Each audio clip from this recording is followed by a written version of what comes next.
time. Underground World News Live. Back at ya. Dabu 7. What is going on? Much love, Pure Bloods. Thank you there, E. Fitz, Dave, everybody there on the feedback. Gara, the judge, Hoodie Ross. See Susie Q in the house. MC Dirty, Tacos, Dangus. Good to see everybody. Jay Winch, Alf in the house. Well, much love. Hope all is good with everyone. Got a lot to cover here tonight. Get everything lined up here, all right? I want to thank everyone that shares the stream. As always, it's appreciated more than you know. If you got anything you want to get to me, dabu7@yahoo.com. I check it periodically throughout the stream just to see if anything's breaking. If you got something to get to me. Lowrider in the house. Much love, my brother. I hope all's good out there. We gonna get it started here real quick. Just a quick update on some space weather real quick. With an X1 popping off here in the last 24 hours. M9 here in the past 6 hours. Outside of that, nothing major really popping off with the sun. Although, I mean, it's very active, loaded with sunspots. Top of the solar cycle. That X flare that just went off was going around the sun's western limb, so to speak, where it's really not geo-effective with the planet.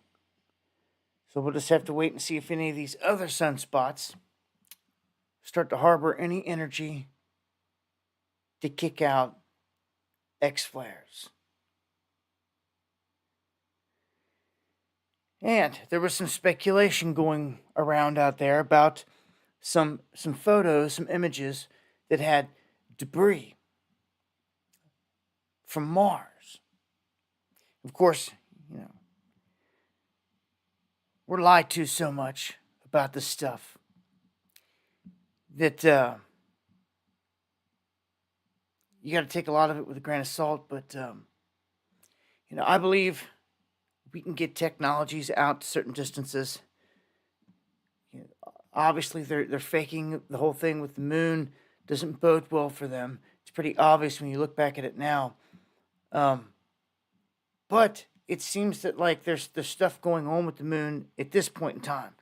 Now with Mars, it's out there, pretty far away. To be able to see debris, it's going to have to be from a rover that is there getting the image, a satellite going around it or something that catches the image, or it's fake.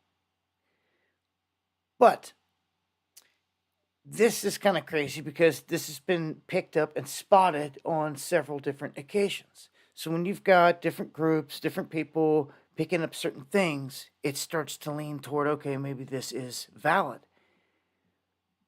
So what we come to find out is that it is wreckage.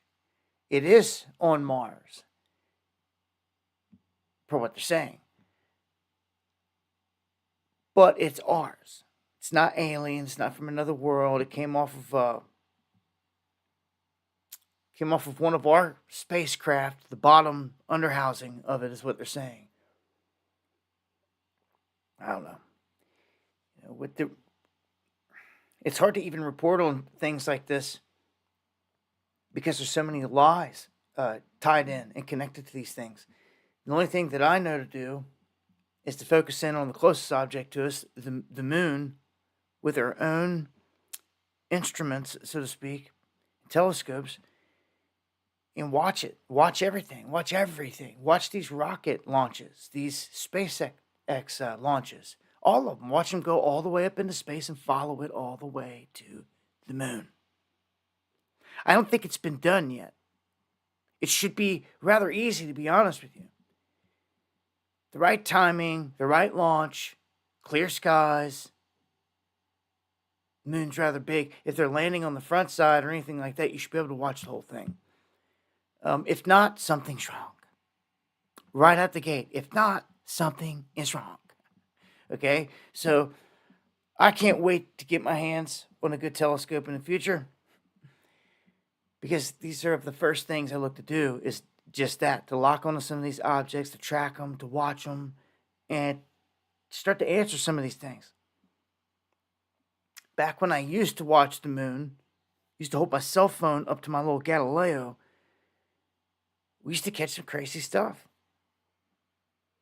You know, traversing the moon, all around it, little orbs, little things going past it, that are on the surface. You could tell that they're way out there. It's way out there. It's not like a bird or a bat or something. You could see that stuff too. Even planes, all that stuff. You could see it going past, but it looks different. It looks closer. When you see these objects that are way out there and like right over the surface of the moon, you could see and you could tell. It's pretty crazy. Those things I've seen with my own eyes. So I can attest to that. Yeah. Anyhow, that's the only thing that I can stand by is what I can prove myself when it comes to that stuff. So I figured the more that I can going forward, the better off we all are getting answers. All right, I got some Quake updates here. And a much love to all my people on the west coast of the United States. I think we all know that it's overdue for the big one. We've had big earthquakes throughout history on the west coast, all the way up to Alaska, which holds the record. But if like a 9 or better was to hit on our coast, it would devastate it. It would rock it. The question though is where. I'm leaning toward that if something like this ever did happen, a massive one, it's going to set off a chain of events, almost like the movie, but maybe in reverse. Because there's too many fault lines here that are interlocked, and to have a massive one like the Cascadia pop down by that Juan de Fuca plate, it's going to affect the Hayward Fault, San Andreas. It's going to affect all the hundreds of little faults that are in between. And I think it'd be like a series of events. It may be even over days. Remember what I said about the last time the New Madrid fault popped? When it popped over months. It was like 2 or 3 months. Big quakes and series of quakes and weird things were happening over time frames of a couple months. So it's something to keep in mind. These things don't always happen all at once. But they're warning, again, of the West Coast here in this area. Specifically talking about the Cascadia. Now, you may recall, they discovered a crack, as it says here. A crack in the 600-mile-long fault in the bottom of the ocean. And it's seeping these gases. So they came out and they said this. And this is why they started talking about a megaquake. And the megaquake coming from this exact same area. Exact same region where this massive crack is. That is, you can see here. That's just one hole leaking, but they say there's a bunch. I want to point out here some other information outside of that. I've been getting emails, and much love, shout outs to the cats on the West Coast. Pixie Doodle in the house.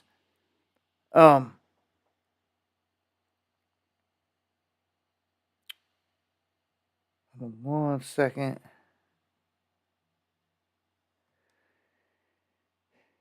I've never been here. Maybe if you've been to California, you've been to this area, you know. But this is in the San Francisco Bay Area. There's geysers that are here in this area, and I'm being told that hundreds of microquakes are going off at these geysers. One of the last times that it even registered 100 of these microquakes was back in the 80s when a big quake hit in the area. I'm guessing that's the one that rocked during the ball game and all that.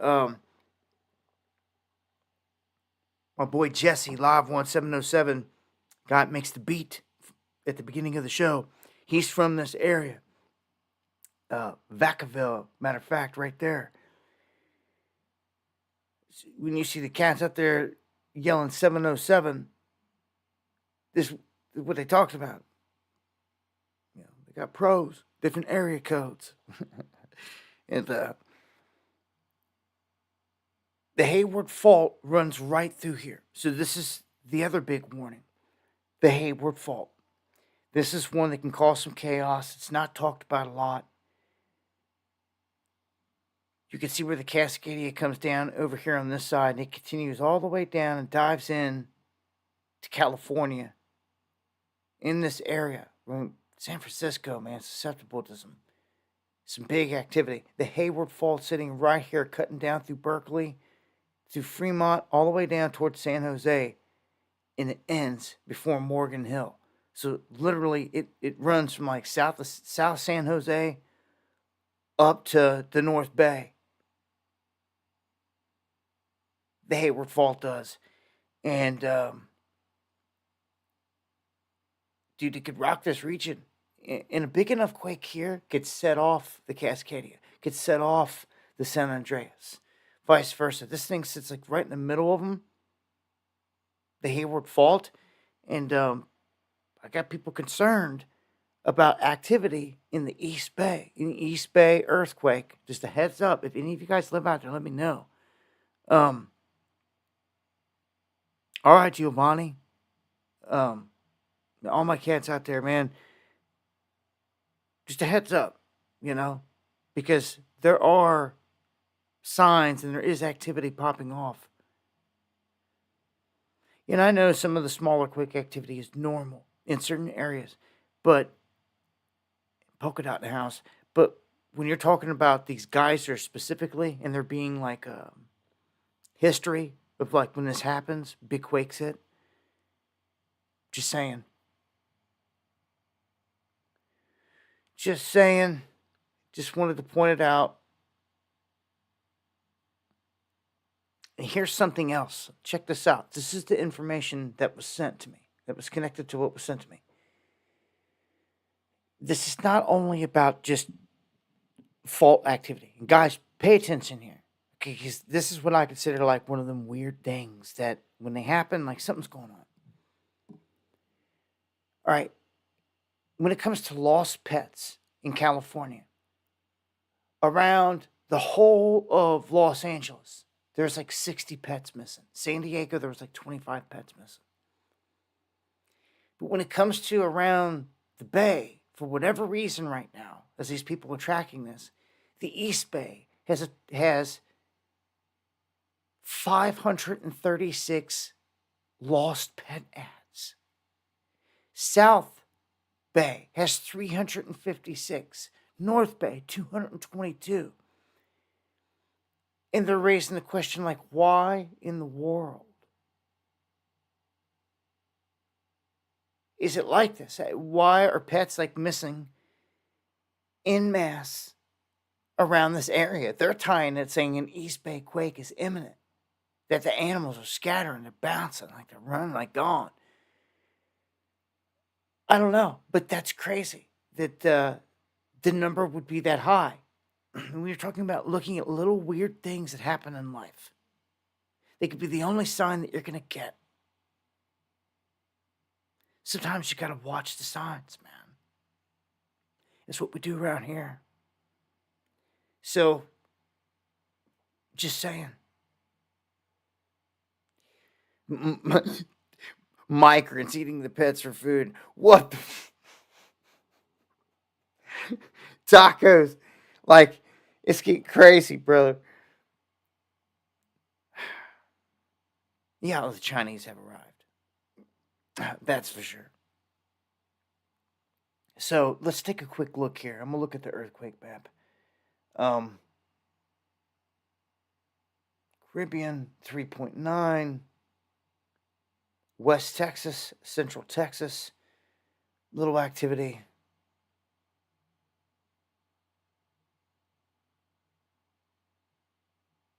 Nothing major.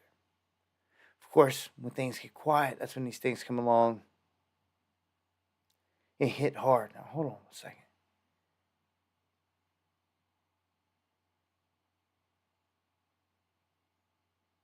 New Zealand still, look at that. Still, just, there's not another swarm like it on the planet right now that you can see of this magnitude. There's small quakes, micro quakes, but these are like ones and above, 2.6s and 2.4s, all these. 2.4, 2.8, like these are decent quakes all over the place. They could be felt. Let's just put it that way. It's a lot different than microquakes. I don't know, whatever's going on in New Zealand. It is right down the road from the most active place on the planet, which is around Fiji, Tonga, things like that. So we do have an odd swarm out here. Let's see what this biggest one was. 6.2. Again, nothing major. If anything pops off, I'll be sure to cover it and drop a video. Yeah, that is pretty crazy about the East Bay pets missing like that much.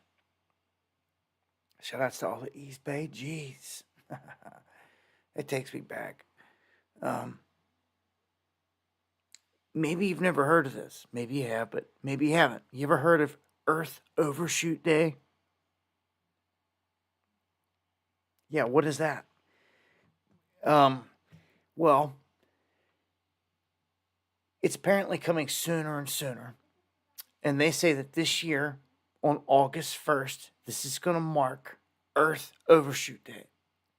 That is the day that humanity, in their demand for ecological resources, exceeds the resources that Earth can regenerate within a year's time. So, of course, they're going to try to spin it down an avenue of whatever climate crap they want to talk about, but you can expect that come August 1st, they're going to be like, yeah, this day's here, and blah, blah, blah. And, they never let a crisis go to waste. Why would they miss the opportunity to jump up on stage and start barking, saying, whatever, Earth Overshoot Day is here, and we can no longer, regenerate what we need within a year's time. So now it's going to send things at a backward pace. And they're going to, I just hear them going on and on. Al Gore, any of the goons up there running their mouth, just expect it. Expect it, expect it.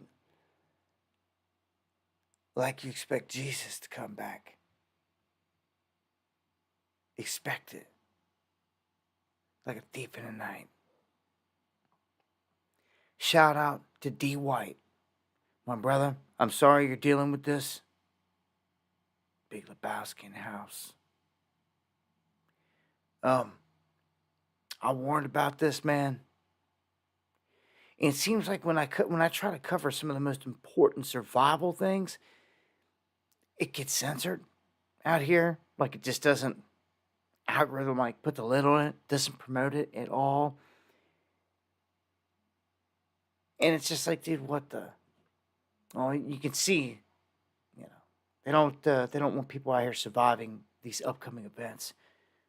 Shout outs to all my cats across the pond in the UK. Crown Jewels, let's fire the flame in the house. Much love, my brother. I hope all is good. But check this out.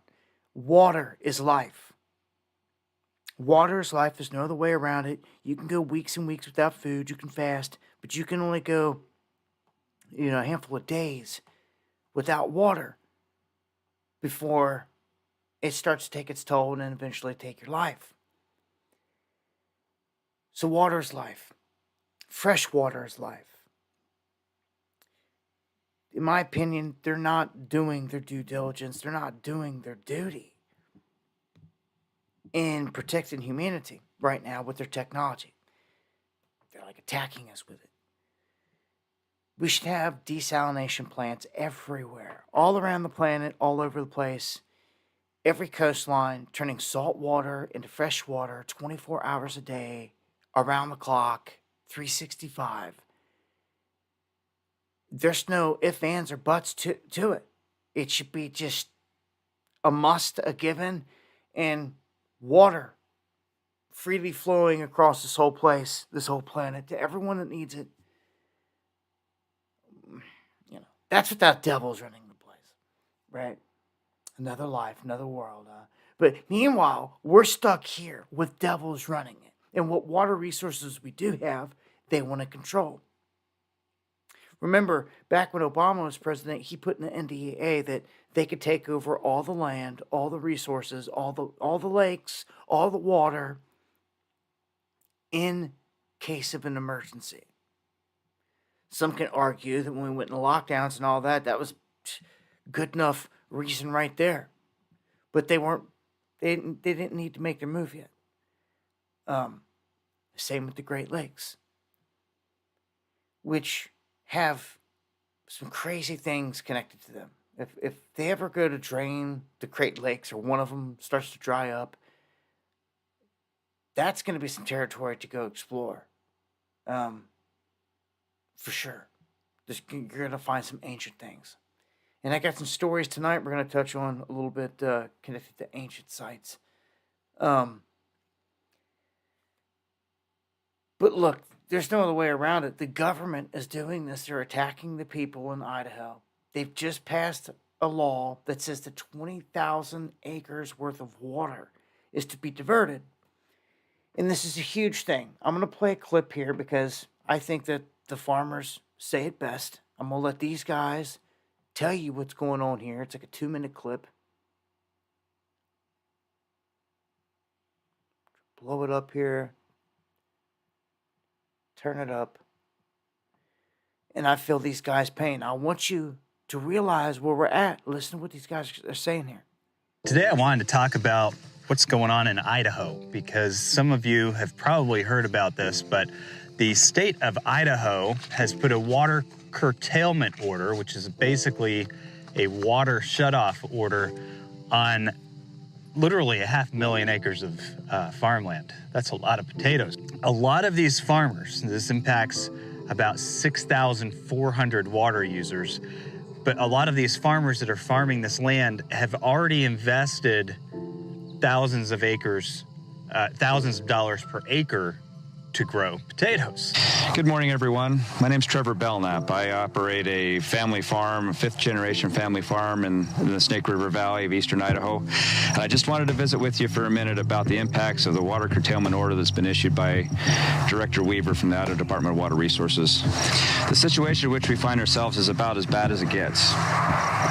Not only will we be out of business, many other businesses will be highly impacted, and you, as my friends and neighbors, will also be impacted because we're so interconnected. If the ag economy in eastern Idaho fails, which it surely will if this curtailment order is in place, it can remain in place, will dry up and blow away, just like it did back in the Dust Bowl of the 30s. Banks will fail, equipment dealers, car dealers, gas stations, grocery stores, all rely on the ag economy that's here in eastern Idaho. The children in our schools, how many of them belong to families who work in some form of ag industry in eastern Idaho? It's horrible, and we need to fix it. And I would propose to you that it is not a water problem, it's a management problem, because we have water. Reservoirs are full. The mountains are covered in snow. The river's been flowing well. So why now? Why, after we've planted our crops, we have crops in the ground, they're already growing. Now, in the middle of June, they pull a curtailment order to say, you must cease pumping water. The cost is huge. An acre of potatoes costs upward of $4,000 an acre to grow. How will that ever be recovered? They will not grow without water. And what will that do to everyone else that's reliant upon us in this area and the state of Idaho? What will the counties do for roads and bridges, police departments, ambulances, hospitals that rely on the tax base? Property like this will become worthless. Without water, the land doesn't have any value here. Without water, the land doesn't have any value here. My gosh, you could see the river was flowing. The mountains are covered in snow. The water is there, and they are stealing it from them. The state is taking it. This is war. These are everyday farmers dropping these videos in hopes, in an attempt to get your attention, to get the rest of the people's attention. Like, hey, we're done here. Stick a fork in it. We're done. Dude, they are about to absolutely destroy the economy around all this. And it's not just going to affect the state. It's going to affect everything around it. Everyone they do business with. Anyone that buys potatoes, which is half the freaking world, let alone the United States, is getting their Idaho potatoes. You know, it's world famous for it. Yeah, nobody cares. Tanya, you're right. Nobody cares. You know, I've been doing this for a long time.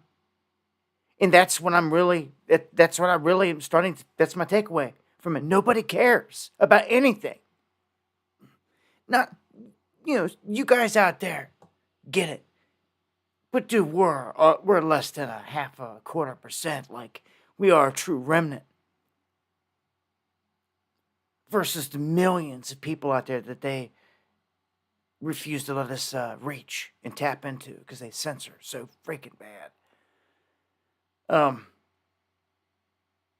Yeah, we're in a war, man. This knowledge is your ammunition. It's key. You've got to get it into the hands of other people. You got to let them know that we're done. Like, this whole country is destroyed. They've tore down all the businesses, all the mom and pops. The farming's been under attack. I done told you what they did to all of our cattle in the herds down in Texas.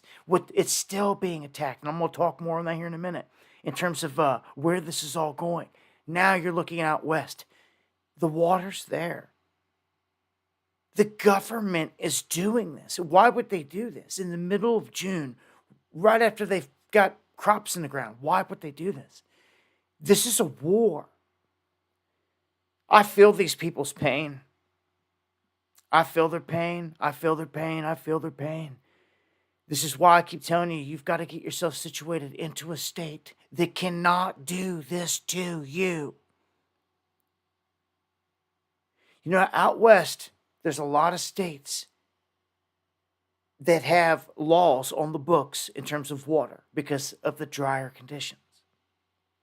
And you can kind of relate to that in a sense in some conditions when it's pure desert and things like that. But when the water's there, when the resource is there, and this is going to affect the economy all in all, this is what I would dub a national security threat. But they're doing it. They're doing it. It's who do you go to then? Like, boys of Idaho, man, you better hope you got some good sheriffs. It's like your last stand of the guys to go to that'll try to do something, I feel, or your military vets. Someone's going to have to make a stand. You know, all the politicians are sold out. No one's representing us. We need true grassroots, blue-collar people like me and you, all of us. We need someone like that in there representing us. And we need to protect them. Because if you don't protect them, they're just going to get threatened. And if they get threatened, they're just going to crumble like all the rest do. And then they're going to sell out. And you can never win. So you have to get up off that tail. You have to start being proactive. Our country's slipping away because nobody cares. Maybe they care a little bit. They don't care enough to do anything. They think somebody else is going to do it, and that's the problem.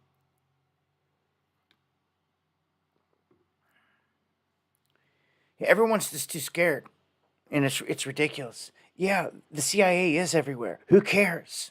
They're watching everything. Who cares? Is that gonna cause people to stop defending themselves in their country, their lives? It's gonna freeze up. Do nothing. There's feds everywhere. Don't do nothing. Don't breathe. Don't breathe. I can hear you breathing. Pathetic. People like that, just get away. Just leave my channel and don't even come back. Don't even come back. And when you know we're around me, your energy, you're nothing. Dead weight pieces of, yeah. There's always some scragglers out there. All right, moving forward. California. Moving toward full-blown tyranny, fascism, socialism at the highest degree that you've seen yet in the United States. They've got a proposition out to tax or charge everybody for every mile that they drive. Now they want to force everybody into EVs. Now they want to take full-blown control of all electricity. And this is bad news. Bad news. Government-owned electricity. You're talking about leaving you in the dark all the time.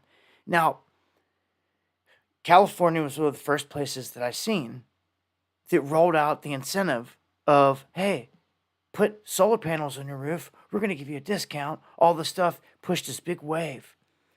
Since then, they've gone through to other states trying to do it, saying that there's tax write-offs and rebates and all this stuff, and only through this program it's going to run out, blah, blah, blah.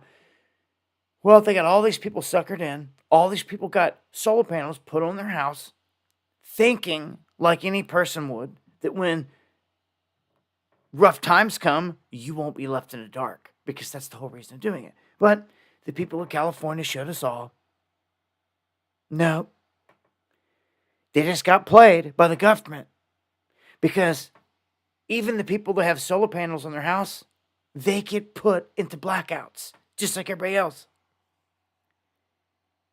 Just like everybody else. Man, I'm sorry. I would just feel extremely stupid if I was in that situation where I'm sitting there in the dark, knowing there's solar panels on my roof, and I went through all this money, all this stuff, all this everything, and I'm still sitting in the dark. Like, somebody explained to me, like, like, I'd feel stupid. And in that moment, sitting there, I'd say, man, I'm stupid. Because I should not be stuck like Chuck. They're controlling me. This is stupid. Stupid beyond stupid. Like, just to be honest, if I put myself there. So, I would have to remove myself from that situation. I couldn't live like this. This is why I say all the time, if you're planning on living into the future, honestly, your children or anything, they're either going into a dystopian, full controlled nightmare, and you're going to allow it, or not. Or you're going to do everything to change it. And I don't want to hear no excuses. Because, dude, I've sacrificed my whole life for others. Everything that I do. Just to see other people come out there and be self-centered is ridiculous. All about themselves. They care about their friends, their family. What's going to happen to them from here? What's going to happen to them when you're gone?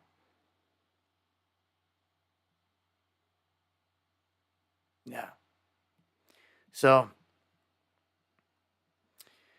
I'm just saying, I see it like that. I fight this fight for the future, for something. Or what, is it all for nothing?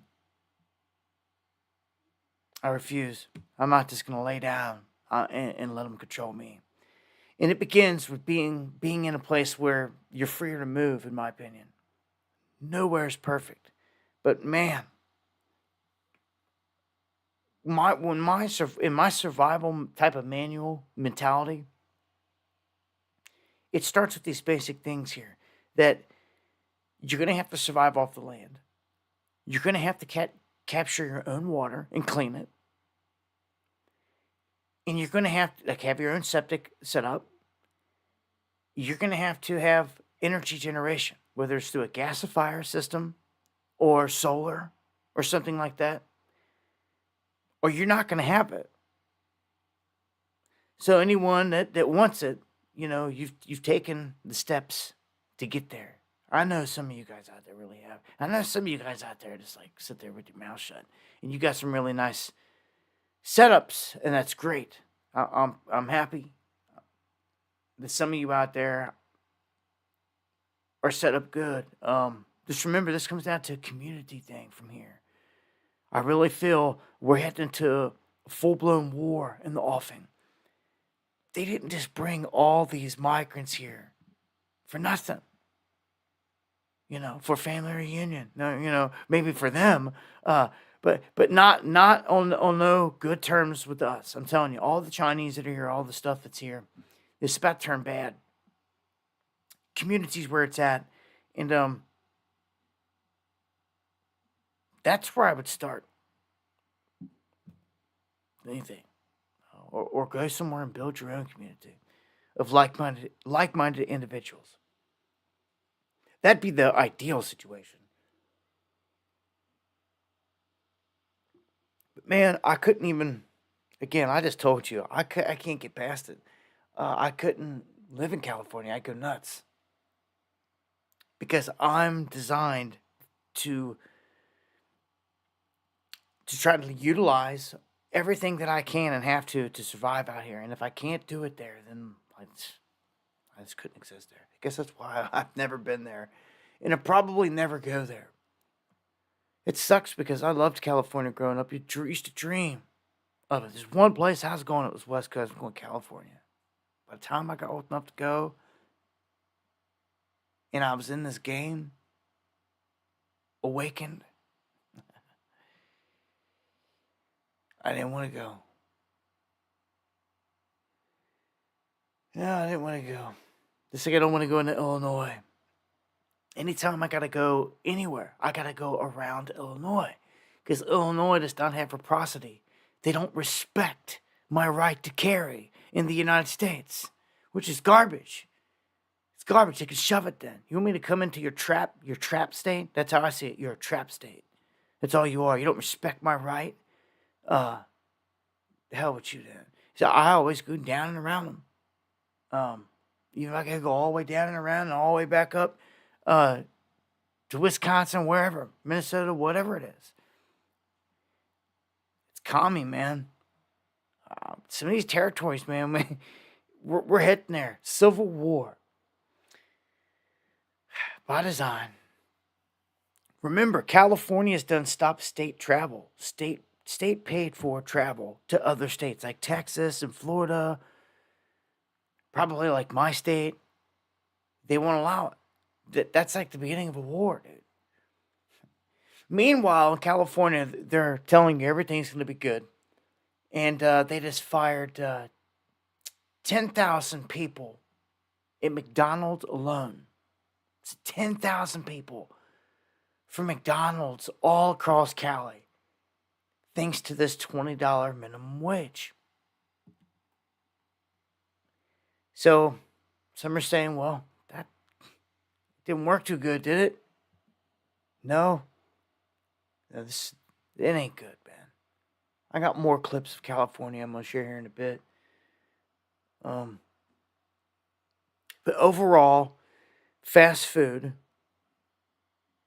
man, are you guys eating it? You guys, be honest. You guys out there eating fast food? What are you guys eating on? Some Five Guys, some Culver's, some McDonald's, some Wendy's, some Arby's, some Burger King. Like, get out of here. Like, look, I get it. Some people you have to hit because of your routine. Maybe you have to, maybe you don't. Maybe just you think you have to. There's certain places, man. I just can't do nothing at this point.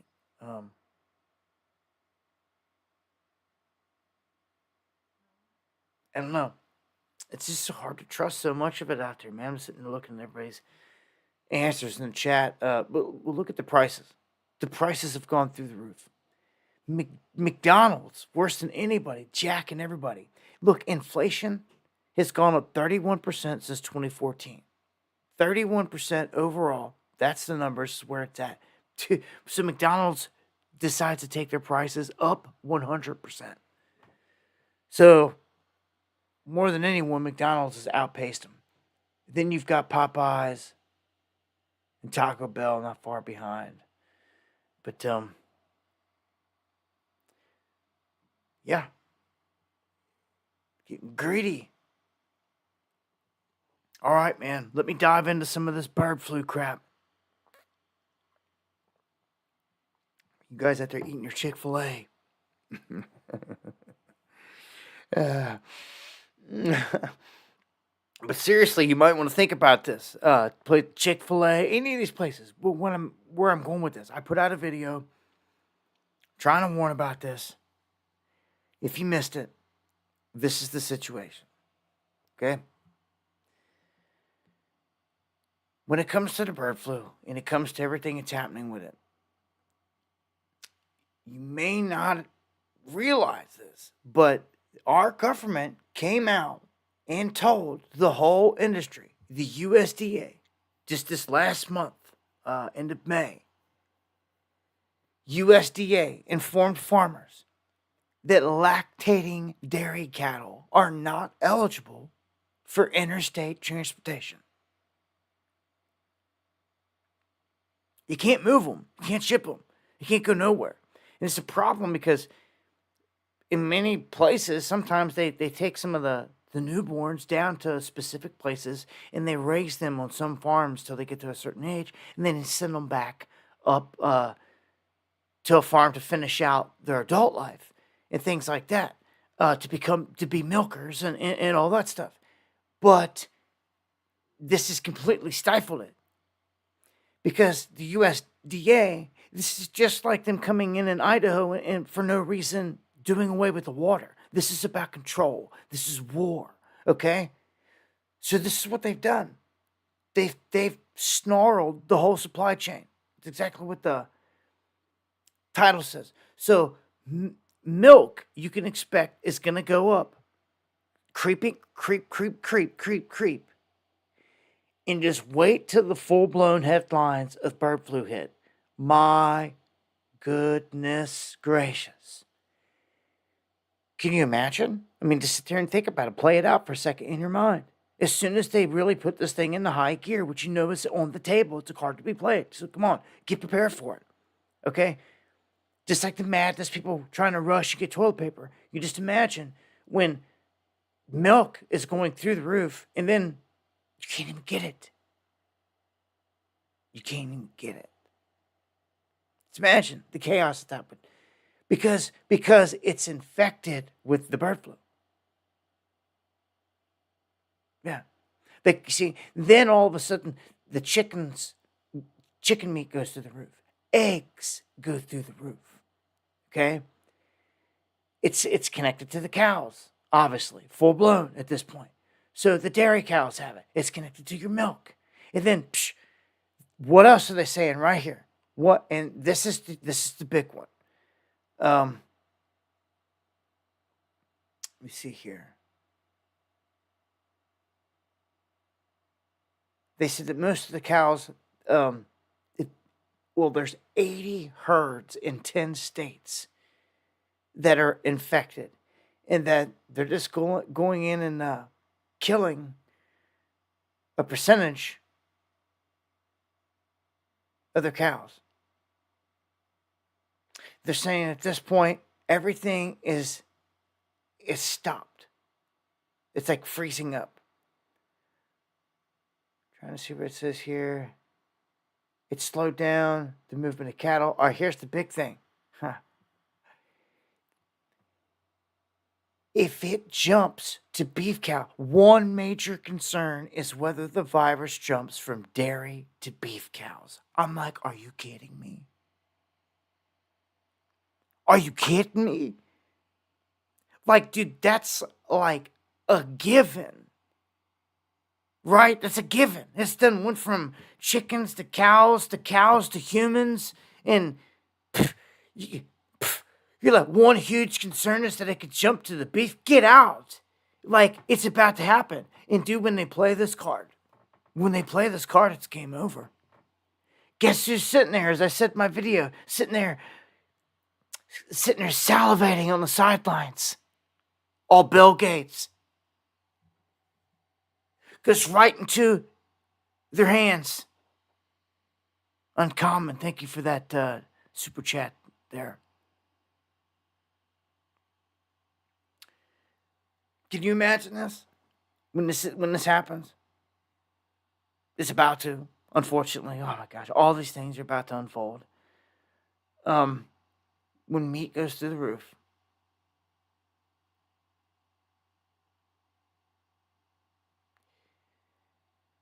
Dude, can't you see that this is set up? Just like everything else was, the same players are involved. It's like, get out of here. They're aligning themselves to profit off of all these things. So this is next up. It should stare you right in the face. Same goons. Like, dude.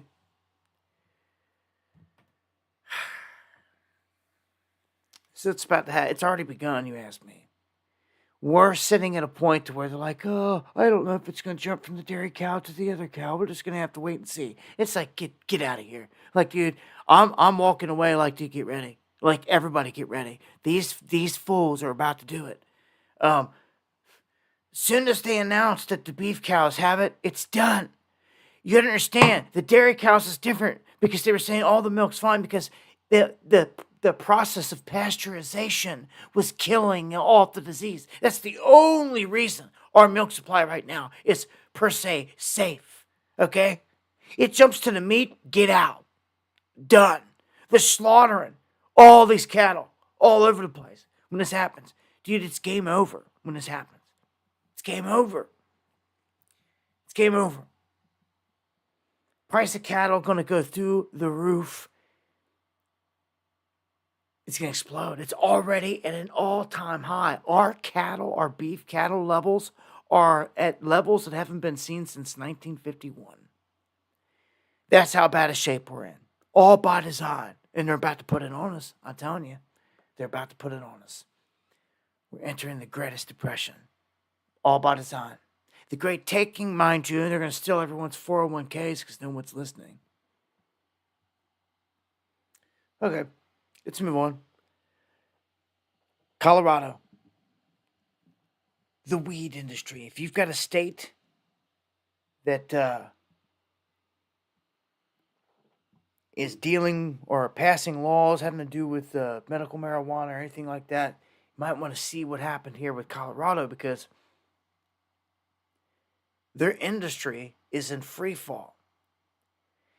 Now, I can kind of understand why here a little bit because when you're a state that is like the only one around, that like every state around you has to come to you to get legal weed out of stores and all this other crap, you're going to be booming. But as years go by and your neighboring states pass laws and they too go down the same path where they've got medical dispensaries opened up and all this other stuff, well, then guess what? The people are no longer having to drive to your state. You're missing out on all that revenue, and that's what's happened here in Colorado. Every state, every situation is different. I don't know. It's just like everybody's jumping into the game. I guess it was kind of a natural thing that was going to happen when you get more and more and more people out there trying to sell more and more and more and more and more. For the dude on the streets, this is horrific because it just puts them completely out. Well, sometimes. It depends. But, I don't know, man. taking a hit there. I've just seen so many industries taking hits that's just another one. Um, and then I told you about the whole thing with they keep repeating. They keep repeating that we're like $500 billion um, in unsecured or unrealized losses in terms of our economy. That's unrealized losses. I mean, do you understand what that means? You know, it's like buying something and holding on to it for value, but it loses value, and like you're still holding on to it. So until you sell it and realize the loss, just like a gain, until you realize it, that's how it's labeled. And dude, that's a lot. 517 billion. So they say, I wanted to point this out. They say that in terms of big time banking crises, they usually happen in 2 stages. Throughout history, you'll see they've happened in like 2 stages. They'll come on with their initial phase, and these things can go through like a 20-month type of cycle before they go into the second stage. But when the second stage happens, it's not just a handful of banks. It's dozens and dozens of banks. And this is what I was just warning you about. They came out and said there's like 63 banks that are like insolvent. Dude, that's dozens and dozens of banks. And as soon as this happens, people will not be able to get their money out. People will start to panic. They're going to start moving money around or yanking it out of this account, trying to transfer it. It's going to create panic. And I told you from Jump Street, this is not financial information, but if it comes to me, I wouldn't be caught with nothing in that bank. Just enough to get by from whatever upcoming bills you've got right in front of you. You've got to pay right now in front of you. That's it. It's all I'd keep in there. Nothing else. And I personally, I don't have a 401k, but if I had a 401k or anything like that invested in, I would not have it no more. I would be cashed out like this week. I'd be cashed out, period. Everything that I could to get it out. You're at the top of the game right now. S&P, stock market, everything at the top. We all know this thing's about to go downhill. With this kind of knowledge, staying in would be the stupidest thing in your life. Your grandkids be cussing you. No. Like, I would be exiting completely. I have a different plan.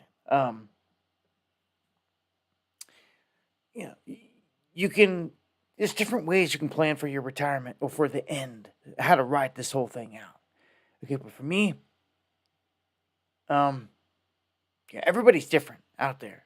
People are expecting to get money and come in for this or for that. The vision that I seen was like everything shut down. Everything. Like everything. Eerily dead and quiet, shut down. This whole country. And you're stuck where you're at. You better hope you're on land that catches water when it rains, that you're away from other hordes of people, but you need people as well. All these things, man. I don't know, man.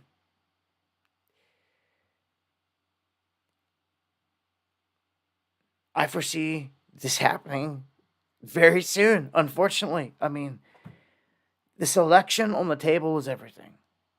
That really, or I could say, it could happen this year, it can happen next year, it can happen whenever. But knowing where we're at, man, we're out of time. We're more than halfway through. We're like halfway through 2024. Time's flying by. Absolutely flying by, ripping by. And, I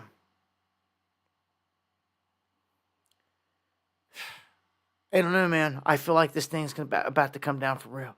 The only way I know to ride it out is to live off the land. What's your 401k going to do when you can't touch it? That's kind of what I was showing, what I seen. I'm like, It's like, come on now. Come on, come on. How many times I've shown you, how many times you've seen things pump and dump, even into crypto, and like you go in and try to get something out, and they don't let you. There's some kind of fault or trigger or something, a stop fault, just like we seen the other day with the Roy and Kitty and all this other stuff. They stop you with the Berkshire Hathaway, all the other stuff. There's these faults. They stop the game. They'll stop you from dumping. They're like, oh no, until we figure it out, all trading's halted. But in the meantime, big dogs done dumped. They got away with theirs because that's how it's designed to do. It's like, how come you didn't halt it and halt them? But see, that's the game, and we done figured this out, man. The game is all rigged, obviously, and it's figured out. That's another reason I feel like it's about to come down. Look, man, if somebody cyber attacked the banking system, it'd be very easy for them to just blame it on the boogeyman and to get everything that they want right now. They don't have to have pure chaos, so per se. They could have things get a little hairy, a little stressful, but that's only because they want it that way. Somebody attacks the banking sector, you can't get any money out next week. And it goes on for a week, 2 weeks, 3 weeks. Every week they keep pushing this on. People are going to come piling into the CBDC because the CBDC is their answer. Their digital wallet is sitting there waiting at every bank, every single bank, every account across the country has got a digital wallet connected to it now because your government made sure of it. For what? Why? For an event. So, look, some of us just ain't stupid. Say stupid. We can see what's about to happen. It's obvious. So, I guess you can only sit out here and scream it so many times until it does. And only so many people are going to listen. But, good gosh.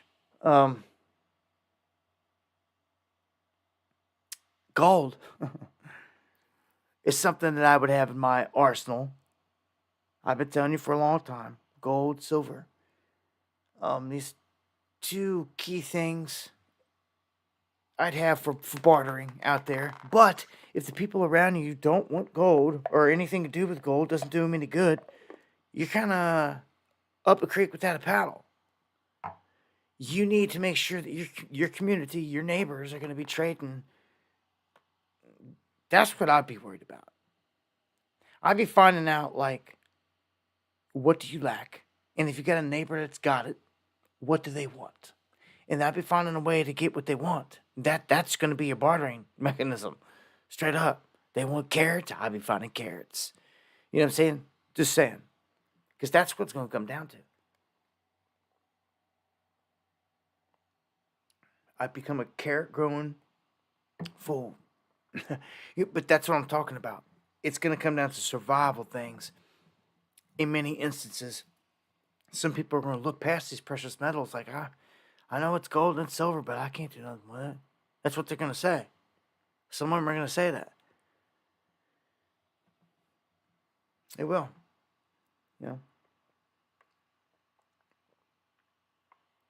Others will take it. But what they're going to want is they're going to want it in pure form. And they're going to want to melt it down into its pure form. And look at this. This is right off of RT. It's fresh. Tonight, gold, harder to find. So the industry is saying this. They've been gobbling this stuff up like hungry hippos. I've said it before, like left and right. Colleen coming through with the super chat. Thank you for that. I appreciate that. To the fullest there.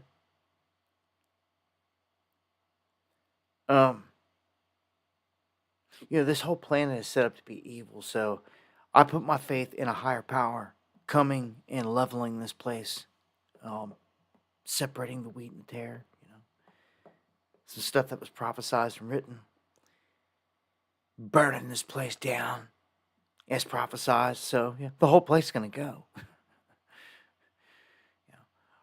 Looking for the ticket out. I don't want to die the second death, which is of your soul. which is what we really are. Soul energy. But this gold here, man, this gold is like, I can't help but take it back to the Anunnaki story. The Anunnaki story says that they come here for the gold. So it's like these dudes are demanding it from the humans. And to me, our fellow humans that have sold us out, the politicians, the kings, the queens, the elites that are running this whole thing, the crown, they're collecting all this to give to the fallen, to the Anunnaki, to the fallen, to their gods. It's not a secret, actually. I mean, and to me, it's like, dang, they just gobbled it all up. Somebody wanted this one element that bad. And how the story goes is they wanted it to fix the atmosphere of their planet. I wonder what it would do for ours. I mean, gold is, and silver, and a lot of the precious metals, that they're called precious metals because of the properties. They do have unique properties, and they have positive properties in the body when you consume colloidal, silver, gold in nano form, proven to have positive effects on health, blood flow, getting oxygen into the blood, all those things. So gold, man. Yeah, man. It's becoming more scarce. I used to have a dredge, man. I need to get another one. I used to go dredging trying to find gold out in the mountains. Only problem is there's not much in Kentucky. There's a lot of coal here, but not gold. So if you live in an area that's got gold in them hills, in them creeks, I'd be out panning them. For real, that's what I'd be doing in some of my spare time. You never know what you're gonna find. Find you a mother lode. Talk about retirement. You can have a good time out in nature while doing it. That's the one thing about it, man. Is you can find that money. You can find what is really considered the true money, right in the cracks of a creek. Isn't it nuts? Find you a gold vein or deposit in one of them rivers, something like that. I mean, it's money. It's crazy. All right, so let's shift gears here over to the tech sector, where Elon Musk is actually coming out and he's slamming Apple and like attacking them because they're obviously competition. But he's saying that they're lying about their AI. And he's saying he's going to ban Tim Cook's creepy spyware devices if they integrate OpenAI. Because he goes on, because I follow him on Twitter or on X, on this platform. So when he goes on those little rants, they're kind of like forced upon you in the timeline. Anyway, even if I'm not following him, somebody's tweeting it or there's something that they show it, it seems like.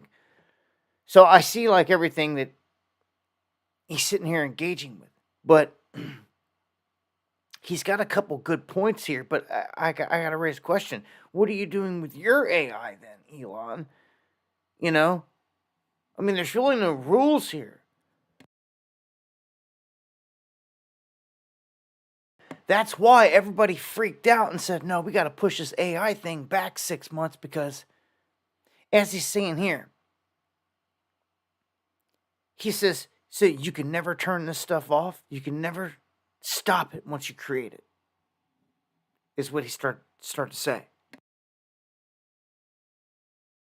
And again, I give Elon props for being the real one here when he says when you incorporate AI off them algorithms into this game and just let it go free, it's dangerous. You can't check it. He goes, I'm not doing it. He goes, they're just going to be spying devices, everywhere. And it's like, damn. Like, he's right, though. He's right, though. They're already spy devices and everything, but when you put AI into this, they become super devices. And at least Elon's being open about it, I'll say that, versus trying to hide anything on that front. He's calling them out for it because they were just trying to like gloss everybody over, and he called Tim Cook and all them out on it. Like, ain't happening. So,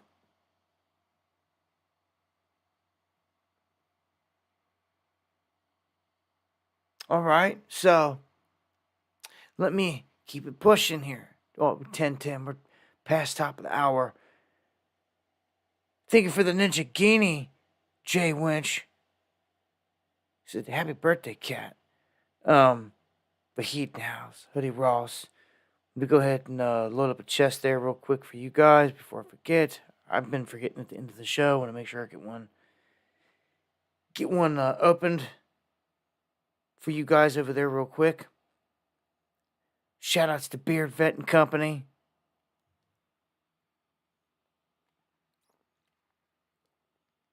Getting to the political stuff here in just a second. I wanted to mention real quick, you hear me say when I'm traveling, I hate going through Georgia, and I do. It's because it's like a police state. When I'm driving the good old bluegrass here in Kentucky, and there ain't a dang camera nowhere on me, I like it like that. You know what I'm saying? Riding free. I feel like it's one of the last places to do so. Jay Winch, Crazy, Hoodie, Black Cat, Susie, much love. I ride through Tennessee. I still feel pretty free. I'm not bugging. I'm not tripping. It's not till I hit that Georgia state line that I know immediately. I ain't even got a sign that says "Welcome to Georgia." I know immediately because every 100 yards there's a camera. I hate it. Absolutely hate it. Maybe the people that live there, you're used to it and accustomed to it. I'm not. And I hate that. I hate traveling like that. That ain't riding free to me. That's living in a police state. And anytime I've had to go down South Florida, anything like that, I pass through Georgia, it's always buckle up. You know, put it on cruise control, on the speed limit, all this stuff, because it's like police state.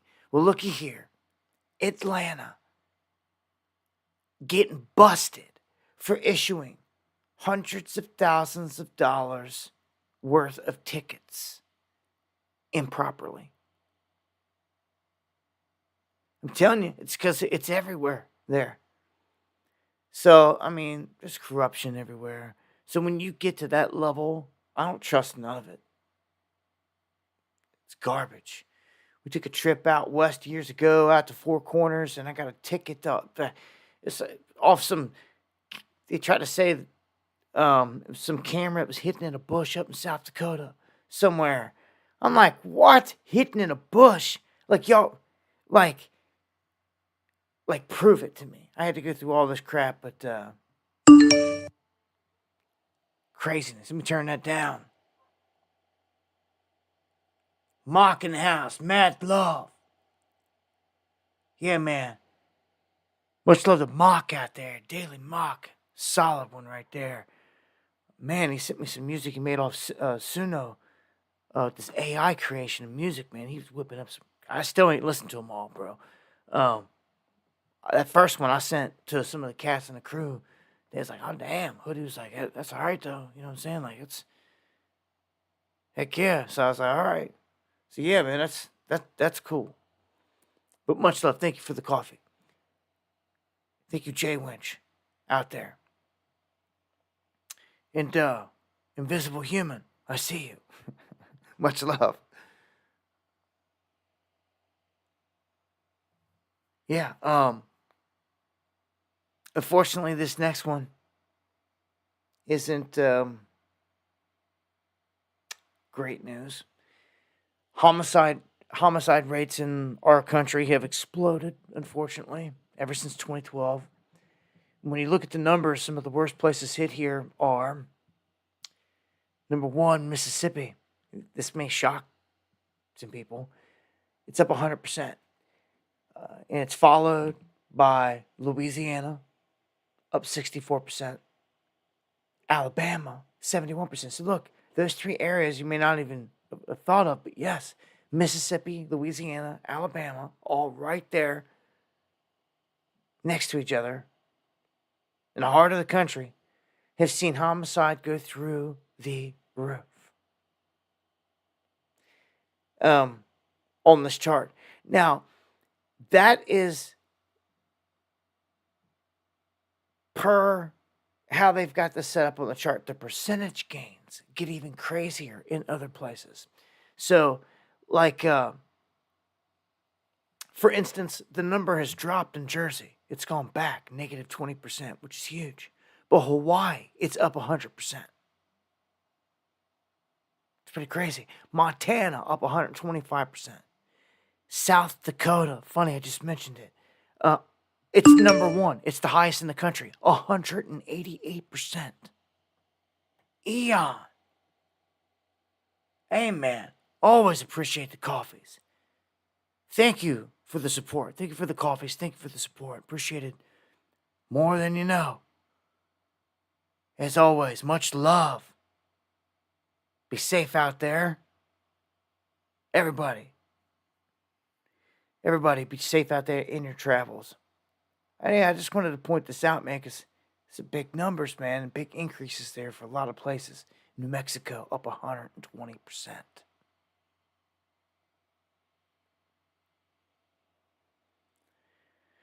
All right, man. Switch of gears. John Fetterman. Let's dive into some of the politics here real quick. John Fetterman, this guy's a bit of a goon. I laugh at him. I just think he's a funny character more than anything, more than he is a threat or anything like that. He falls into the Dem side. I just see him as like a big goofball. Well, nothing major against him, but this dude, he just never seems to be all there. And it's not a secret. Well, he slams into the back of a Chevy Impala and puts him and his wife into the hospital, which is pretty crazy. They're out of the hospital. He's apparently just bruised up. This happened on I-70. For unknown reasons, he just slammed into the back of a Chevy Impala. They were driving a Chevy Traverse. They didn't cite him. It said no citation was issued. So, I mean, normally when you rear end someone, you're at fault. You have to pay for everything, but you got to recall he suffered brain damage after he had a massive stroke back in May of 2022. So that right there is the big concern with me when it comes to Fetterman. This dude's mental. This is mental, period. And he's had a major stroke and suffered brain damage from it. And here now he's just slamming in the back. Why was he driving? Why? That's what I'm asking right there. Why was he driving? His wife should have been driving. She doesn't have no issues like this. You know what I'm saying? Just a common sense type of thing, right?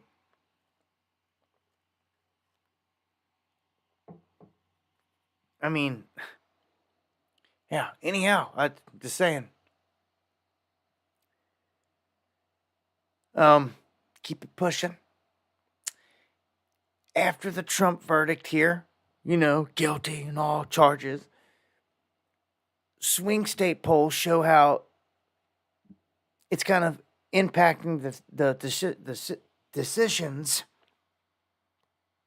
in these battleground states. Now, the one thing here that I just don't, this is garbage. It says pollsters found that 94% of Republicans back Trump in the state.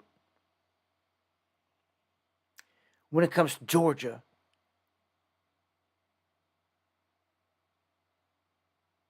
and 93% of the Democrats back Biden. Now, that creates an illusion. Right at the gate, it creates this illusion that they're neck and neck. And they're not. Do you see? You seen Trump rallies? You ever been to one? Come on. Unless you've been living under a rock, you know they're massive. I've gone to them plenty of times, shown you. The Democratic side, all the way back to Hillary Clinton, every event they've ever had have been small dogs. Still to this day, anything that Biden does, small potatoes. So when you see this, the question has to be, okay, 94%, well, how many people was that? Well, I'm going to just tell you by default, the Republicans are going to be a large number.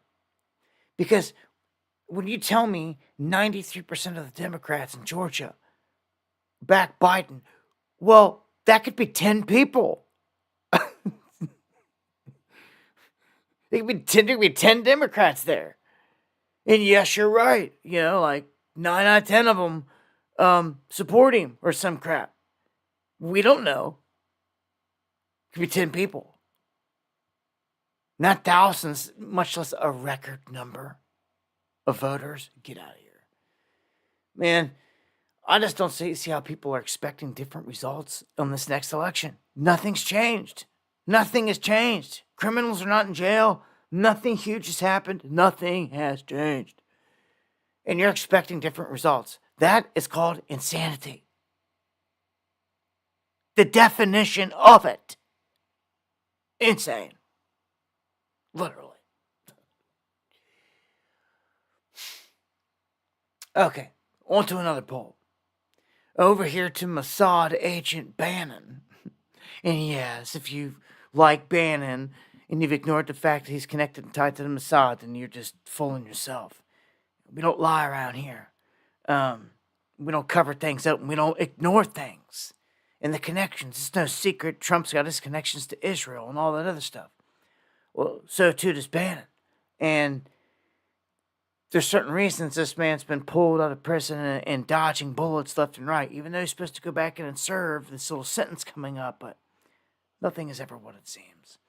Anyhow, they run this poll and it says 84% of Americans believe that they will be worse off under a second term of Joe Biden. I would say so.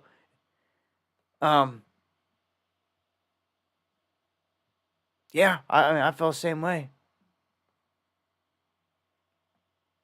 So, hold on a second.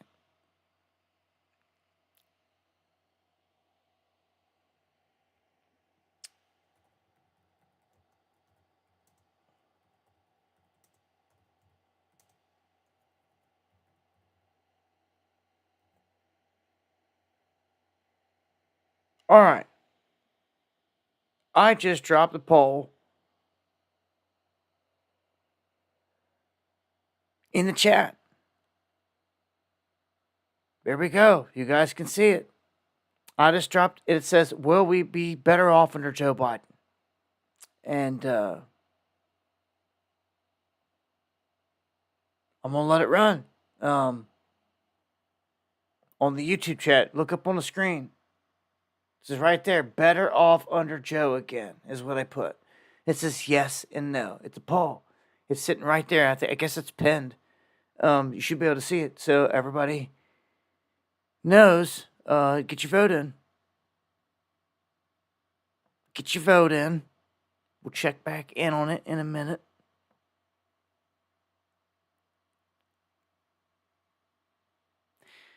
It's crazy. I can see everybody on the back end who voted for what.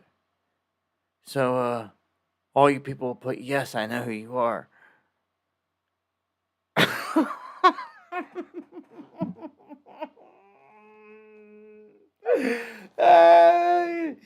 You want to go change your britches? I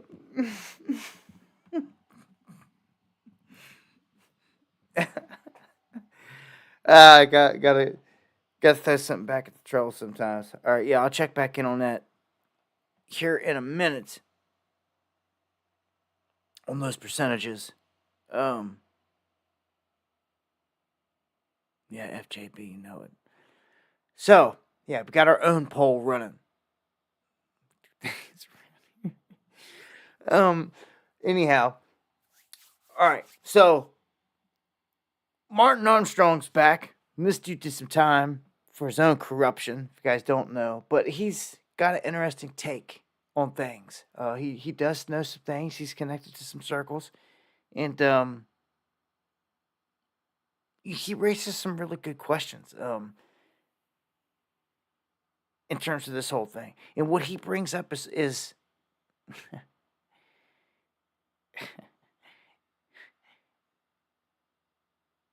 look at what he says here.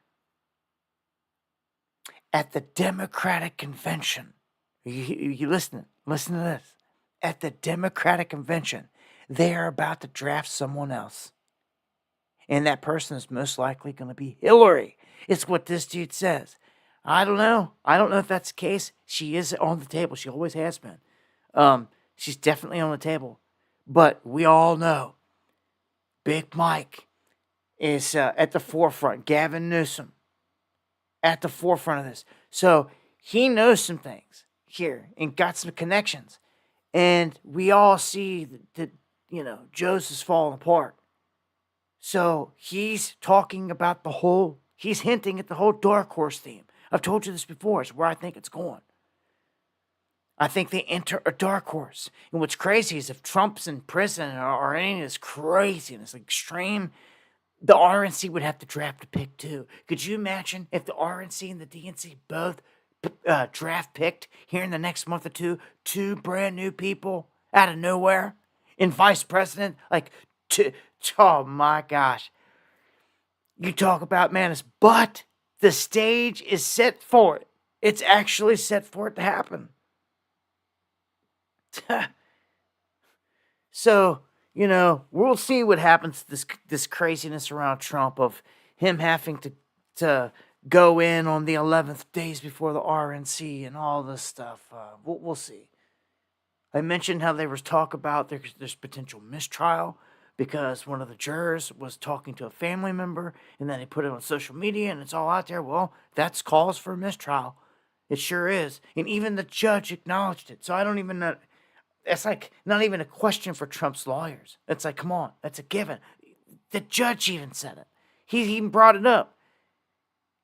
That Mershon. So, Mershon or whatever the hell his name is.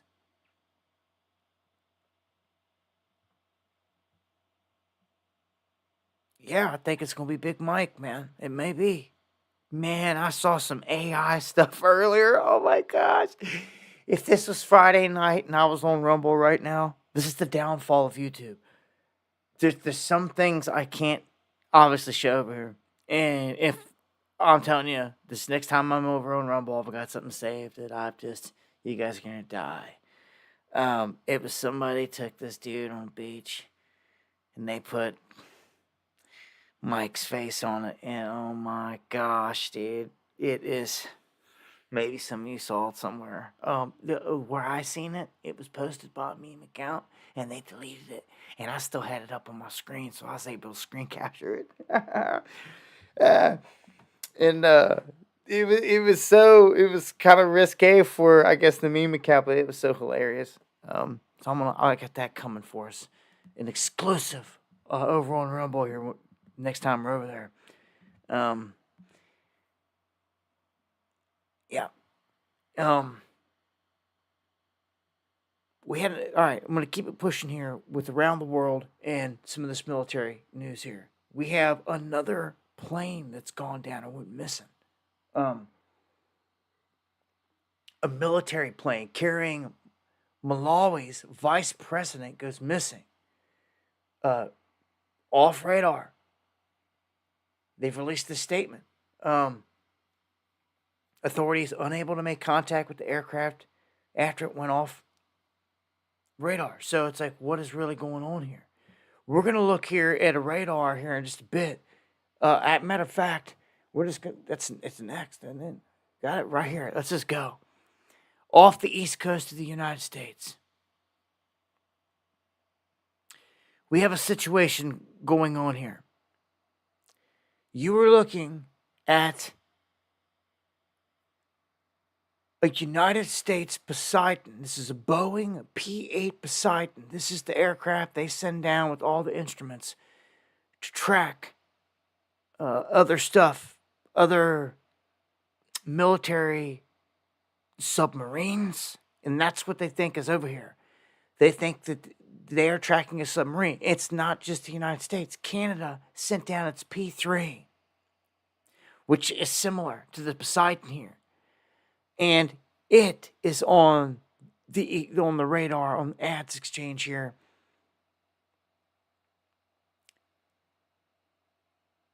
Showing that they're flying in the same area. So why in the world is the United States and the Canadian militaries got their top level searching equipment off the coast of California in this area, same area, doing circles all around it? I'm telling you. When you see smoke, there's fire. There's something there, and they know it. They know it, and this is how you know it. This is how we've always known in the past that something's going on. It's how you figure it out ahead of time. There ain't always going to be some article. They ain't never just come out and tell you anything. We're lucky we're even able to track some of this military equipment the way that we are, which is kind of crazy, but we can. And it shows us something's going on, man. For those who have the eyes to see, something is happening. And people just think there's no way Russia just came in this week right here, right down here in Cuba, right here, and docked a bunch of ships. And they've got a sub creeping around. They let it be known a sub came with them, a nuclear-powered sub, and it's creeping around. Other people have already said tonight that that's what they believe that this is. They believe that it is the Russian submarine creeping around out here right on the edge line of crossing into our space. And it's kind of like a warning, like they're flexing. Like, look, we're right here. We're right here. Okay? So, let me take it a step further. Look at this. Russia, Vladimir Putin, and all of them going on TV. Look what they're saying. They're saying Mexico is our ally. That's right. They're going on Kremlin State TV declaring that Mexico is their military ally and that Russia wants to place their missiles in Mexican territory so that they can launch an attack into the United States right there. Right there. Front and center. Like, the heck with the cartel issues and all this other. They're ready to put missiles right there. They say it's insane. But this is what Russia's threatening now. It's what they're threatening. Right on our border. Right now. See, no one ever cares because it doesn't affect them. They don't care about Ukraine. They turn a cheek to all this stuff. Nobody ever cares. But now that they're bringing it to the home front, they're about to care. They're about to put a full court press on here. It's exactly what Russia's doing here. They don't need an aircraft carrier with all these planes and all this. They don't need it. Yeah, really, they only need a couple nuclear subs sitting right there. And you don't know if they're armed or not. No one does. They launch, it'd be a whole new ball game.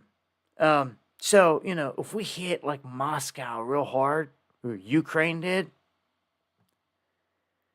dude, they're literally sitting like 100 yards off the coast, it seems like. I mean,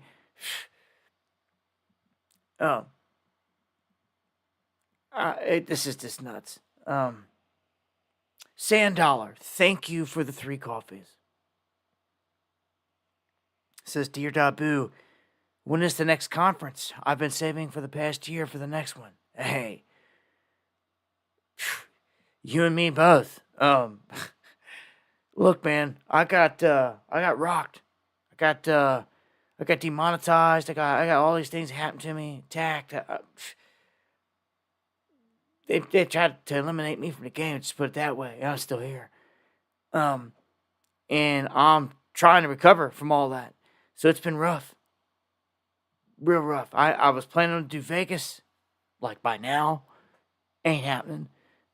Maybe next year. That's all I can say. Maybe next year. If I'm gonna do Vegas, it have to be like next year, spring, around this time or something. If the world ain't gonna crap. Yeah, it's the best I can do, man. I just don't have it.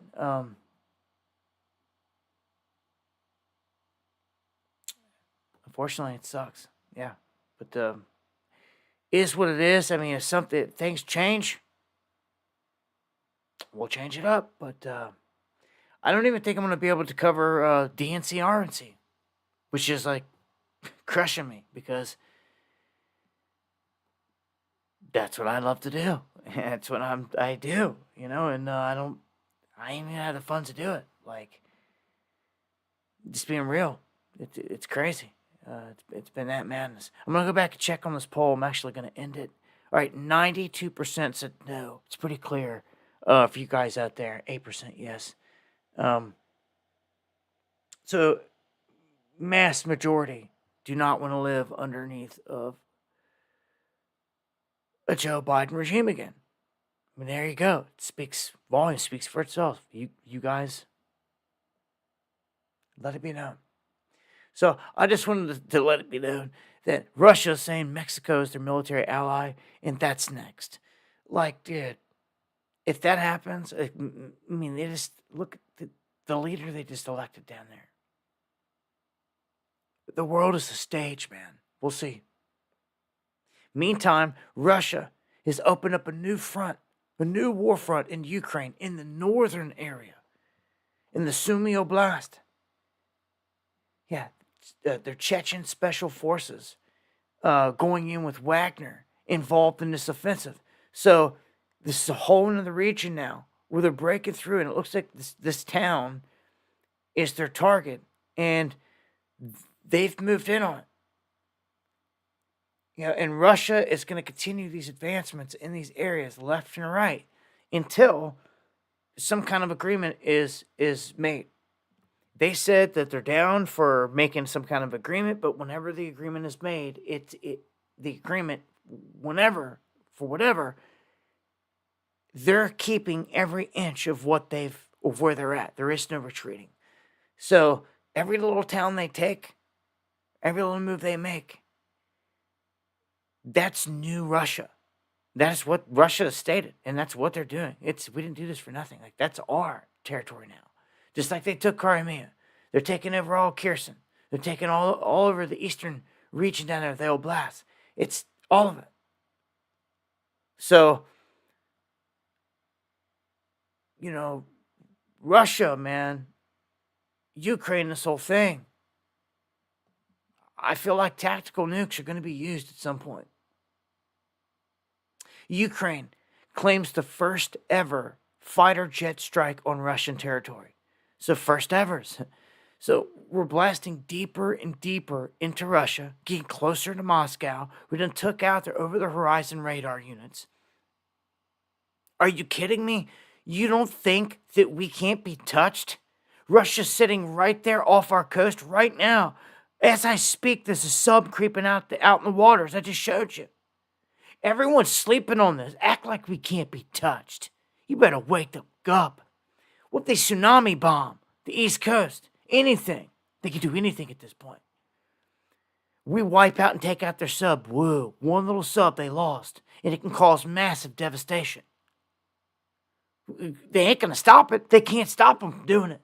If they launch underwater and detonate it underwater, it will cause a tsunami bomb that will we've covered it before. It's a weapon in itself. It will wipe out the whole East Coast. Yep. Not to mention, not just with bombs and nukes, all of our undersea cables, all of our internet cables, all of our communication cables, our comms that go across the ocean run through these territories. You gotta watch that too. Yeah, I don't know, man. Where this is going ain't good. They're right off our coast. They're right here. We continue to crack away, we're going to get hit on this world stage.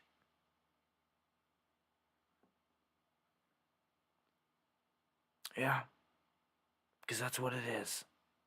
It's all scripted. Don't you ever forget it. Look at this. Remember when they were writing names on bombs? Shalom. Remember? They're still doing it. They're putting people's names on it. Like right-wing influencers that are against the war, like Candace Owens and stuff. They'll like write her name on it, or Jake Shields, and stuff like that. They're doing this. They're putting their names on them, which is crazy. Okay, well now we have discovered there is a NGO out of Ukraine that has a full-blown enemies list. It has Elon on it, Trump, Tucker, even Zero Hedge here. Full-blown enemies list. They've got Ron Paul Institute on there.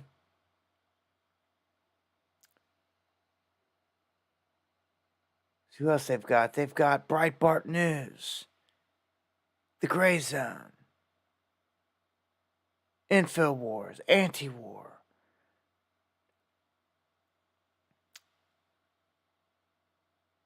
Tucker Carlson.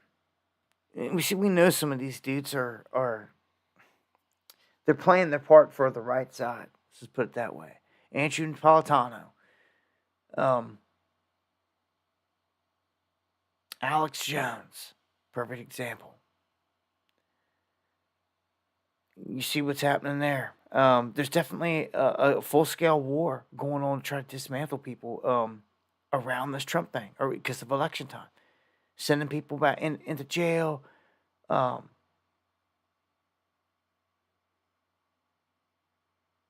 these individuals, because they've spoken out against the war in Ukraine, they're on this list.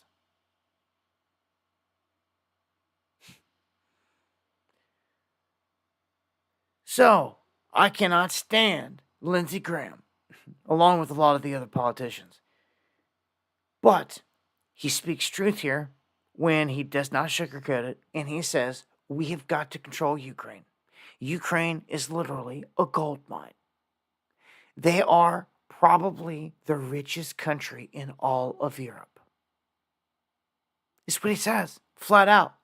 He is screaming the quiet part out loud for anyone that has not been paying attention. They are sitting on, this is what he says, 10 to 12 trillion in critical minerals. That's it. I believe it's ancient technology and I believe it's very ancient stuff. It's worth more than anything. It's worth more than any money. Is what they're after. Marley, thank you for the coffees. Hey man, thank you for the support. For real. Hopefully I got that name. Screen's small there. I'm hoping I got that name right. Yeah, Marley Tomlinson. Much love.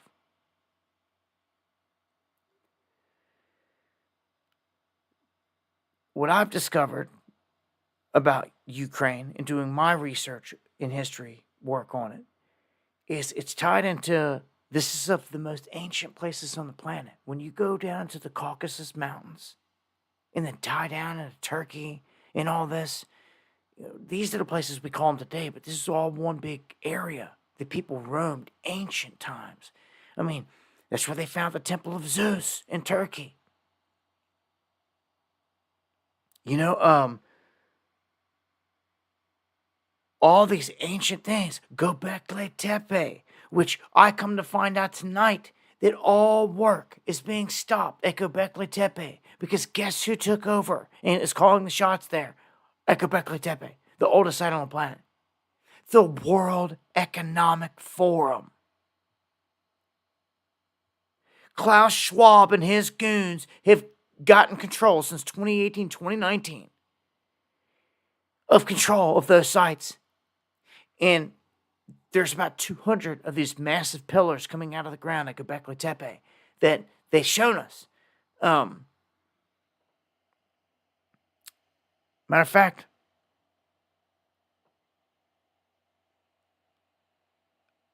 here we go. Right here. If you've never seen it, these pillars, wow, they've come through and they have put a walkway around this. They have destroyed the site. The railing of the walkway penetrates into the ground that has yet to be excavated fully. They've poured concrete over top of some of this in this area. People are flipping their wig. Like, what are they doing? They put this roof over top of it, a walkway, a circular walkway around it, but destroyed a part of the place. I'm going to tell you right now, Göbekli Tepe is ancient key. See this bag right here? What you got in that bag? Huh? Seen in all these civilizations? See this bag up here? It is at this site. Okay? Now, I want to point something out about these ancient pillars that were carved that make them more unique than anything you've ever seen. Stop for a second and look at this picture. Some are going to be like, oh, okay, I'm looking at some glyphs. I'm looking at glyphs. Okay. What's the importance here? Well, I'm going to tell you what the importance is here. They did not carve into the stone like a normal person would, like anyone would trying to carve something. They carved it in 3D. It's a relief. Everything is sticking up and out. And if you would have made one mistake, the whole thing would have been ruined. Because you can't go and glue it back in if you chip too much away or any of that. Can't do it. You can't do it. It's different if you're chipping in. You carve it out a little bit more or the snap. No. When you do it this way, you can't. And they point that out. Every single thing that is on these massive totem pole type things, every creature, every bit of fine art and detail is done this way. It's done in 3D where it's popping out. They're saying high technology, for sure, used. And that there's code, there's something hidden in all of this. And I believe it. And they're trying to hide it. World Economic Forum got their hands on the control of the site. And I think I've got a before and after here real quick. Yep, right here. Check this out. Look at this. This is the site that they're excavating. You can see these little buildings right here. See the site right here, the after site, where this roof is over here, where the circle is, the main site, where we see all these pictures of, that's where they've got this huge roof now. Someone has gone and planted these trees all in this area. And archaeologists are saying, who did this? Because they've planted trees on top of an ancient site. Because they said that this is the size of 90 football fields. 90 football fields. It's absolutely massive. What is going on? Why did they do this? Why have they done this? Why have they wrecked the site? And you go look this up right now. You're going to find out this is facts check. You're going to see that the World Economic Forum themselves has called this shot. They've wrecked the site. Okay? And they're trying to hide something. This reminds me of in China, they've got an ancient pyramid, and you can tell it's a pyramid. And they try to hide it by planting trees on it, but you can still tell it's a pyramid. They're pathetic attempt to hide it. Anyhow, that's what this is. It's an attempt to hide something. And they're like, no way. So I'm telling you now, our ancient history, we're so close to finding out certain things. They've stopped it. The World Economic Forum has. The other 100 pillars underground may never be seen. There's something there they don't want us unlocking. Big time.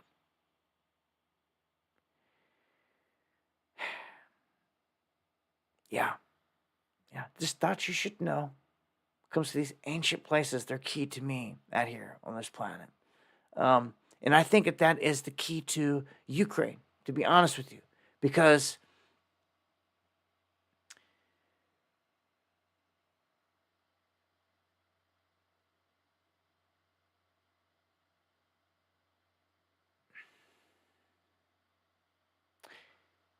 what I found in Ukraine is there's a series of ancient sites. They're underwater pyramids. A couple of them are underground, and it runs out into the waterway. I covered this in a video over my main channel.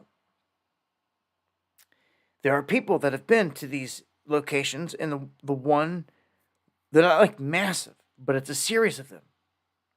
The top has a hole in one, and someone actually went into it and dropped a camera down into it years ago, and all this other stuff. These things are there, but there's just nothing but mystery around it because you're not supposed to be going into these territories. Well, they're war torn at this point. You're like risking your life trying to go into a lot of these areas, and that's what it seems to be over and over again.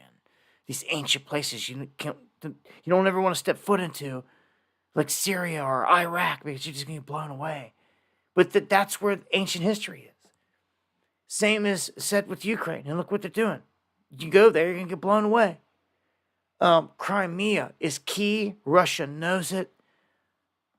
That's why their main base in Sevastopol is there. There is something there with that ancient territory. I'm telling you. They all know it.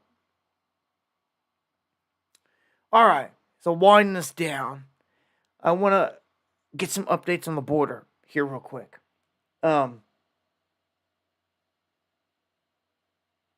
We have an executive order here, or this Biden memo. It instructs, listen to this. You thought we were in bad shape thus far. This Biden memo instructs the SoCal Border Patrol, so Southern California Border Patrol, to release most single adults.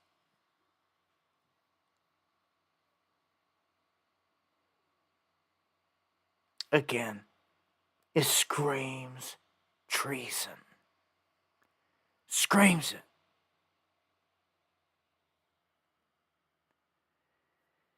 So, man, this is crazy. So now our agents in Southern California, which is seeing the biggest influxes and surges, are being told to release these people. Dude, this is so bad. I say it every stream. We're so invaded at this point. They're here like a Trojan horse. They're here. And it's absolutely crazy. Yeah, and Trump and others saying that they agree that Biden's executive order to stop this invasion is BS, and it is. How can it stop it when you're facilitating more?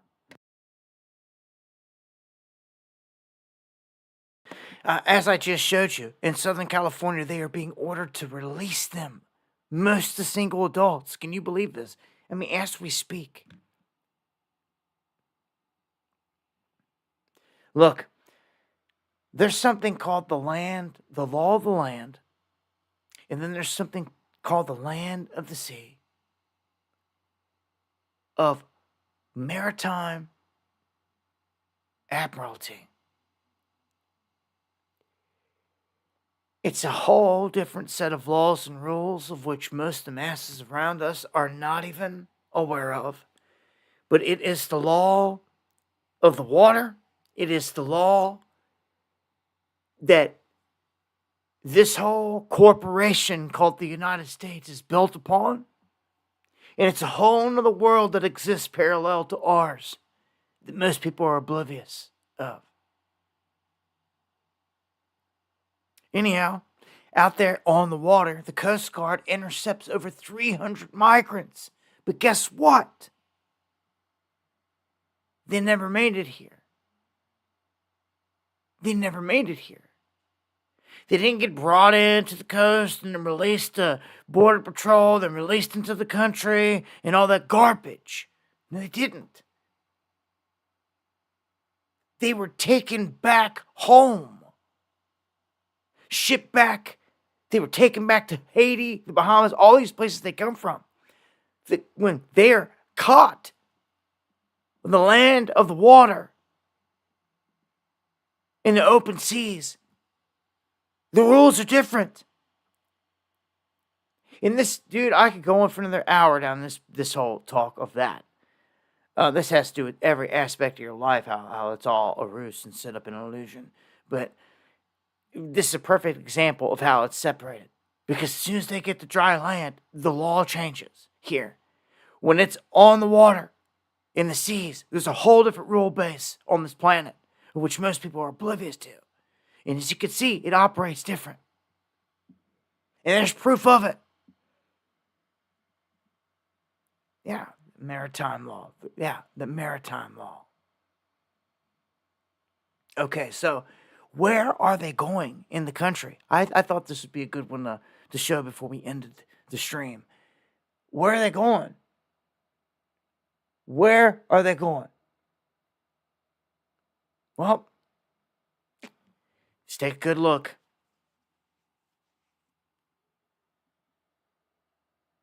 Let's take a good look here. And there's way more than this 10.5 million they're trying to show here. There's like double that. Okay? Well, look. Texas. California. Say both you got millions up in you. Millions of strangers, invaders running up in you. Already in you. It's crazy, isn't it, to think there's that many invaders in these places. Florida, you're over 1 million. They got you at 900K. You're over 1 million. Easy. You better hope you're in one of these states that have lower numbers. Because these high number states, they're going to feel it. They're going to feel the pain. Oh, Cali, oh, Texas, I feel like they're bringing a war to you. They're bringing a war to you to cripple you. You take down Texas, you walk right on in. But look, New Mexico only has 55K only. Still, that's 55,000 illegals sitting in the shadows. It's the same with my state, 55K, which are low. That's low end of the spectrum. The lowest is Wyoming, Montana, and West Virginia, like less than 5K or less. Maine, okay. But then you get to looking at all the other places out here. Georgia, 350K. Tennessee, 140K. Look at the difference between the Carolinas.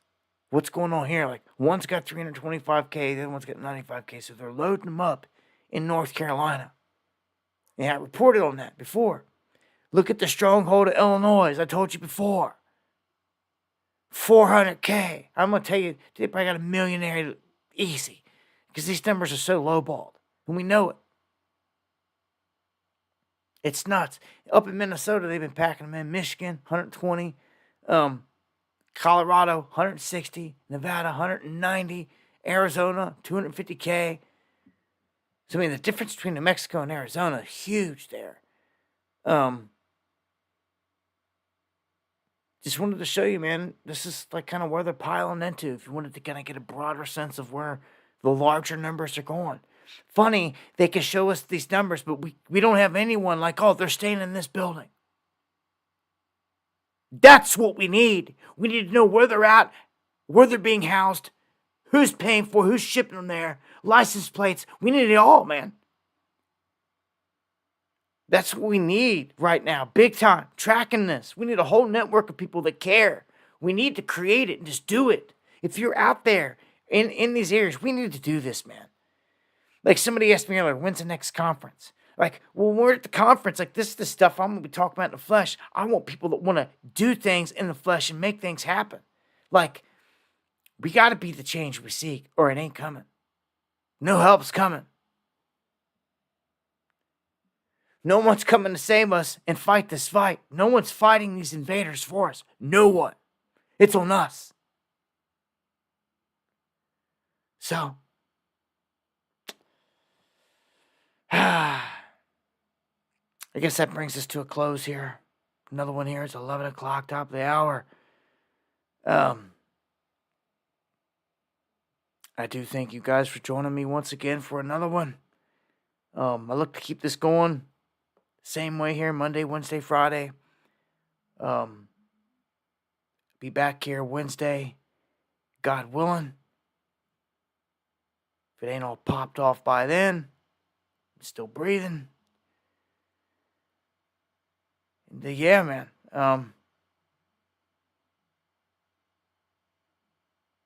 I just want to thank you guys for being there. I thank you for the prayers. Thank you for the shares, the comments, all of it. Really do. Take us out of here in a little bit of music. Give some shout outs. Again, thank you, Marley, for the coffees tonight. Sand Dollar, Eon, and the Daily Mock. Thank you guys. The support, appreciate it more than you know. Much love to all you guys. God bless.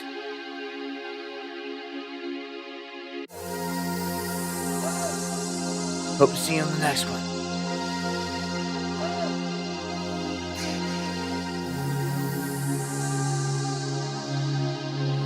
Much love, pure bloods. Forever.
Alf, much love Tooge, Crazy Tacos, Panther, all the crew, Buddy Ross. You know, we always working on fresh music. Fire to Flame, Deanne, Jake from Phil, Wayne the Pain, all the mods, Kev Bar, E Fitz.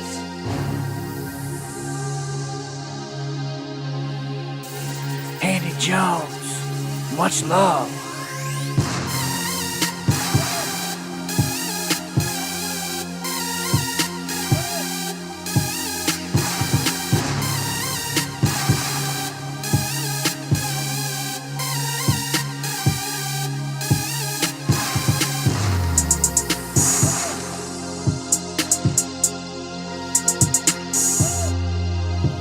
fighting for God.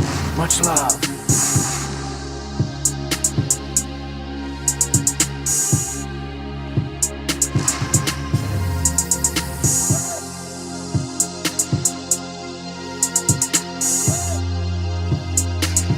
Tiger, Crazy, Gara, Rico.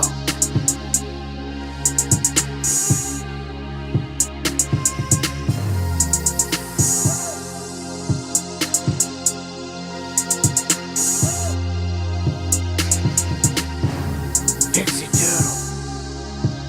There's Dylan. Shalom. Hey, where you been, bro? Much love. Good to see you. Low Rider. Thank you for the coffees. Much love, bro. Much love.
Much love. God bless y'all.